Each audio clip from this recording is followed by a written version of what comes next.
を作るときにどうしても目頭と目尻、眼球が飛び出てるっていうかな、むき出しになってる。眼球の縁だけに自然な感じでアイラインを入れてあげることができるから。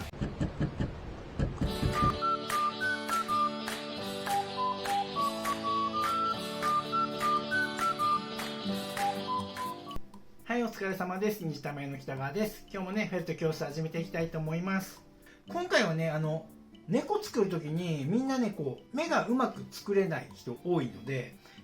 どんな風にうまく作れてないかっていうと、こういう人多いと思うの。今これ画面に出してるようにね。これ生徒さんが作ってるね、作品なんだけども、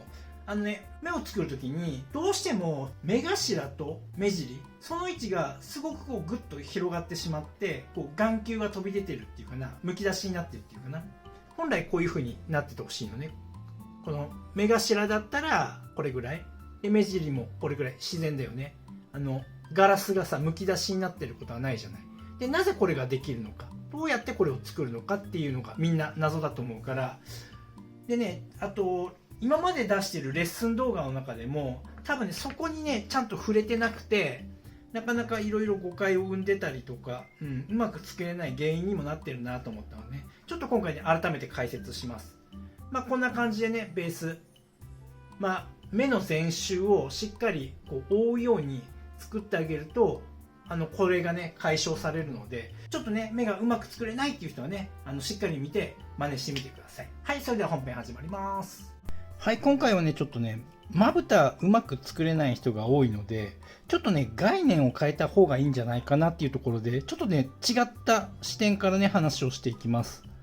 でうまく作れてる人もねちょっと参考にしてもらうと、また新たななんていうかな表情の作り方できるようになると思うので、ちょっと参考にしてください。まずね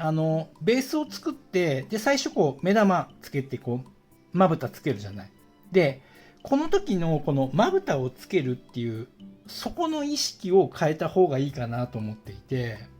でちょっと話をしていくとですね、まずちょっと目と目の位置、これモデルの子によって違うんだけども、でも大体一般的に猫を作るんであれば、この間にこれ 12mm の目玉使ってんだけども、目と目の間に目玉1個分入るぐらいにしてあげると大体ちょうどいいかな。でそれより狭くなっちゃうと顔おかしくなっちゃうから、もう絶対最低でも目玉1個分は開けることで、もちろん開きすぎてもおかしくなるし、一つそれが目安にするのと、で話が戻って、こうやって最初にまぶたをつけた状態で何が起きてるかっていうとね、最初のベースの直径が4センチしかないから、つけ方によってはね、これが今起きてるんだけれども、こっち側はここね、端の方はしっかり埋まってるけど、こっち側これ見えるよね、全然浮いちゃってるっていうか、これかぶってない、もう目玉の端っこがこうむき出しになってるような状態。結構ねこれ起きる人は多いと思うの、左右どっちかにね、あるいは両方に起きたりとかで、この時にどうしなきゃいけないかっていうと、この段階で直さなきゃダメです。でどうするかっていうと、少量のランビエわたわたとか取って、もうね単純に足りないところに足すだけなんだけど、普通のまぶた作る時と一緒、三つ折りぐらいにして必要な量だけね取って、この足りないところにこうやって貼り付けます。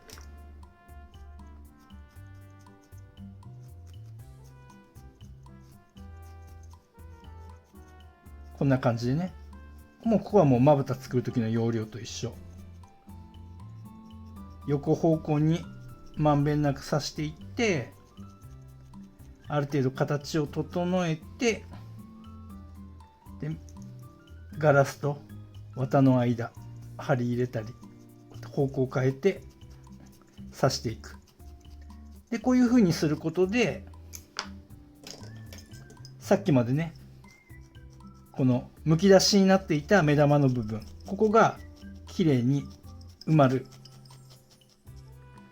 ちょっと今雑だけどね、埋まるよね。こういう風になかったものができました。で僕ちょっとねその概念を変えたらいいよっていう話をしたいのは、やっぱりどうしてもまぶたって言っちゃうとね、みんな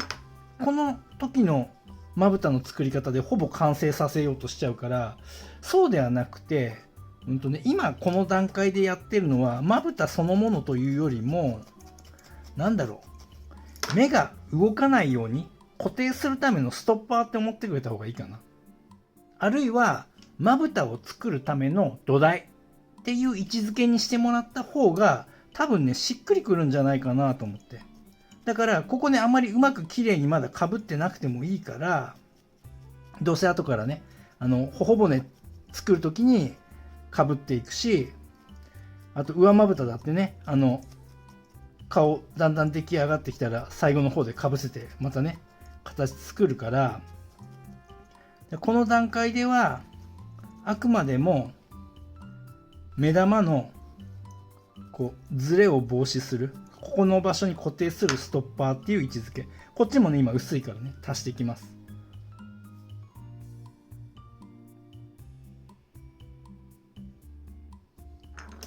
でね、この目玉全体を覆うことで何が起きるかというとね、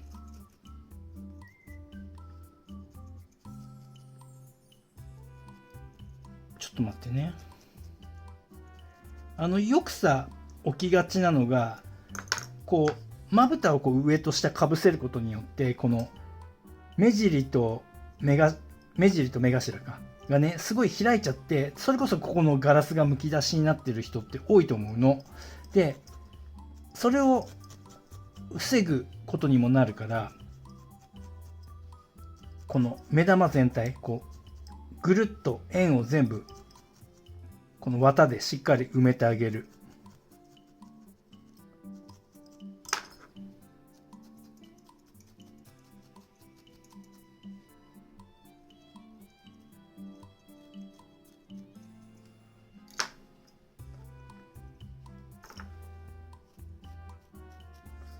まずはね、みんなこれをやってみるといいよ、本当に。まずはこうやって、目玉全周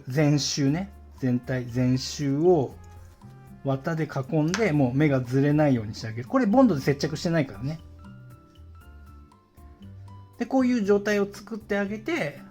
で、ここからね、また先の工程になるんだけども、ここから鼻とか作っていったりさ、額作っていったりして、で、どこかでね、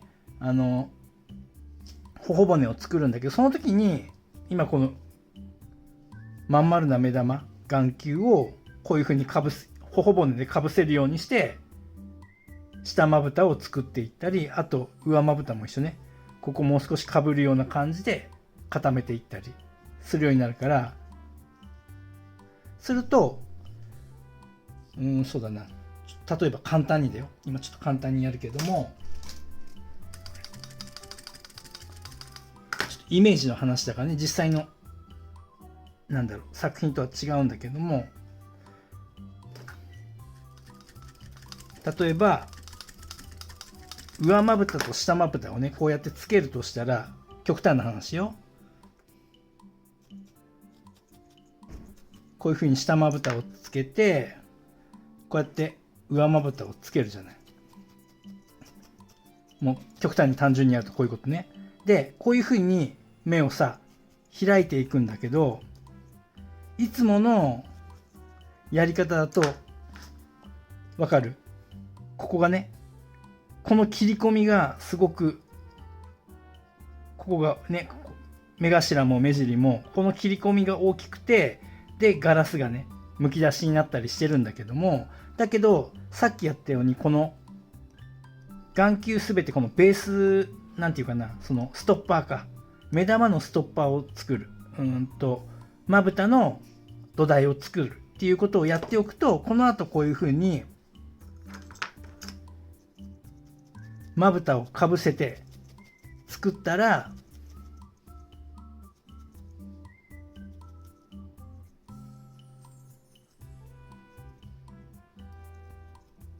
そのストッパーっていうかな、まぶたの土台をしっかり作ってるから、ここがガラスがはみ出ることがないんだよね。しっかりとガラスを覆ってる肉厚があるんだよね。これ言ってる意味伝わるかな。この土台、あくまでもこのストッパー、目玉のストッパー、まぶたの土台があることで、実際に上にまぶたをつけても、この目頭とか、こんな感じで深く段差があるような作り方をしても、しっかりと目が、なんていうかな、そのガラスが、今までみたいに、今までだったらさ、こういう風になるわけじゃない。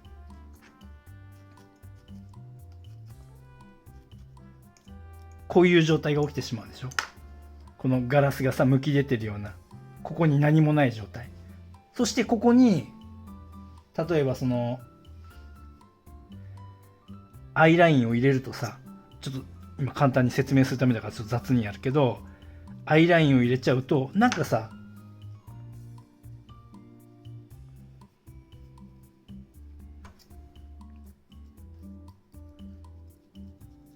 こんな感じでね、アイライン入れたとしても、ここに隙間あるじゃない。だってここに肉厚ないから。で、みんなここにさ、黒をいっぱいね、こう埋めなきゃいけないから詰め込むと、すごいなんだろう、目尻とか目頭がこうやって無駄に黒い箇所が多くなっちゃうよね。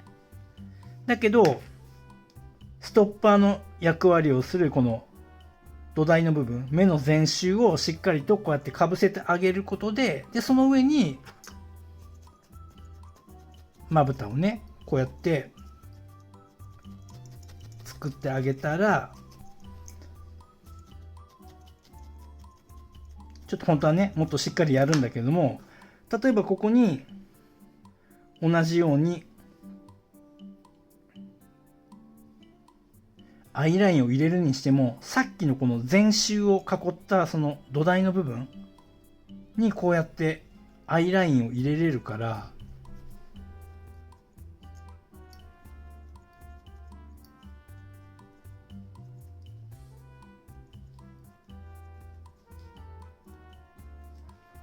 わかる？ここすごく自然になるでしょ。無駄にここの大きな切り込みの部分に、そこに全部黒いものを詰めなくても、こんな風に本当眼球の縁だけに細く自然な感じでアイラインを入れてあげることができるから、まあそんな風にね、ちょっとね、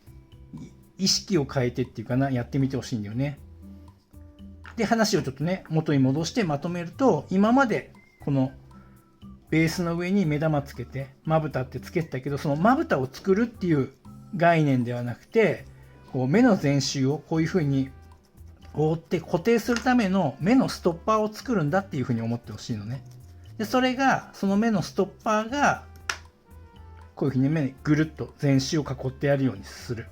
ガラスが浮いてないようにね。すると、これ自体が、まぶたを作る時の土台になるから、最初の段階ではね、まぶたを作るのではなくて、土台を作ってるよ、目のストッパーなんだよっていうような概念になってくれると、ちょっとね、また作り方、意識変わるんじゃないかなと思ってね、ちょっとそんな動画を撮りました。はい、そんなところでね、参考にね、ちょっとして、ぜひね、目玉うまく作れないんですっていう人はね、やってみてください。はい。はい、というわけでね、今回はね、その、目をね、うまく作るためにっていうところで、今までね、この、ベースを作って目玉を作ってさ、ほらまぶたをかぶせるんだよ、上まぶた下まぶたかぶせるんだよって教えてたけれども、その段階でどうしてもね、今回ね言ってたミス、この目尻とか目頭の部分の切れ込みができちゃったりとか、ね、ガラスがむき出しになったりっていう人がたくさんこの時点で起きてるから、だからまずはこのまぶたを作るっていうその考え方概念ではなくて、この段階で目を覆うのは目玉のストッパー、そしてそのストッパーがまぶたの土台になるんだよっていうような、そういう考え方に切り替えてもらうと、ちょっとね、うまくいくんじゃないかな。こういう目を作れるようになるんじゃないかなと思います。まあそんなところでね、ぜひね、参考にしてね、やってみてください。こうやってね、何かさ、うまく作れないなっていうのには必ず原因があるから、で、それを自分なりに何かね、こうやったらうまくいくんじゃないだろうかって仮説を立てて、ほんとね、練習してみて。やっぱりみんな、それができないのは何て言うかな、やっぱり失敗を恐れてるんだよね。この作品失敗したくない。うまく作りたい。その気持ちはわかるんだけども、それをやってると、その成長のスピードってすごく鈍化しちゃうから、やっぱりどんどんうまくなっていく人たちっていうのは、やっぱりそこ今これを失敗してもその失敗によって情報を得れるからさ、こうやってやったらうまくいくんじゃないかなと思ってやってみたけど、やっぱうまくいかないな、じゃあこれダメだねって言ったら、別に失敗じゃなくてさ、それはうまくいかない方法が手段が分かったんだから、すごいね、全部プラスにしかならないから、だから失敗を恐れずにね、いろんな仮説を出していろんなチャレンジをねしてみて、自分の中でこれは使えるこれは使えないっていうね選択をね増やしていくといいんじゃないかなと思います。はい、そんなところで今回の動画は終わります。最後までご覧いただきありがとうございました。それではまた。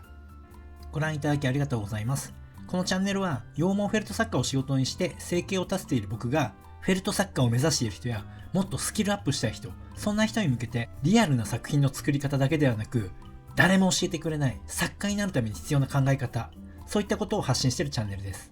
ぜひね、自分のスキルアップのためにチャンネル登録して活用してください。